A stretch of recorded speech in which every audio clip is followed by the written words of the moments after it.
এবার ঈদের আমার লাস্ট মিনিট শপিংয়ে আপনাদেরকে ওয়েলকাম।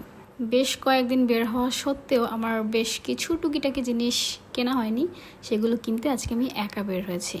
অ্যাকচুয়ালি আমার হাজব্যান্ড এই ভিড়ের মধ্যে আসতে একদমই পছন্দ করে না, দ্যাটস ওয়াই আমার এই ভিড়ের মধ্যে এসে আসলে আমার এই টুকিটাকি জিনিসগুলো কেনা হয়নি।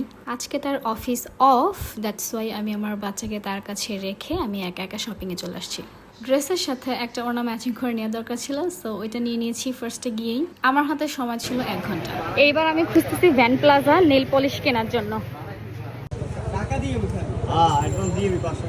এখান থেকে আমি 2টা কালার নেল পলিশ নিয়েছি, একটা ব্ল্যাক একটা নুড। এরপর চলে যাই আরেকটা শপে, অ্যান্ড সেখানে আমি বেসিক্যালি আমার ড্রেসের সঙ্গে ম্যাচিং করে ইয়াররিং খুঁজতে গিয়েছিলাম।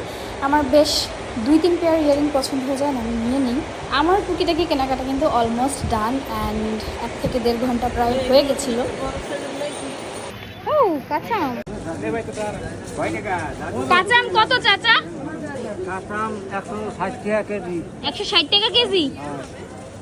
আমগুলোর সাইজ অনেক ছোট থাকার কারণে আমি নেইনি। এরপরে সামনে ঘরোয়ার এই ভাজা পোড়াগুলো ছিল, অ্যান্ড আমি ভাবতেছিলাম আজকে লাস্ট রোজা এবং আজকের পর তো কেউগুলা বানাবেও না, চাইলে কিনতে পারবো না। দেখছো আমি কিছু টুকিটাকি এখান থেকে ভাজা পোড়াও কিনি। এটাই ছিল আজকে আমার উইন্টার শপিং। দেখা হবে অন্য কোনো ভিডিওতে। এটা ছিল এবার ঈদের শেষ শপিং, অ্যান্ড আমার লাস্ট মিনিট শপিংটা আলহামদুলিল্লাহ বেশ জোস হয়েছে।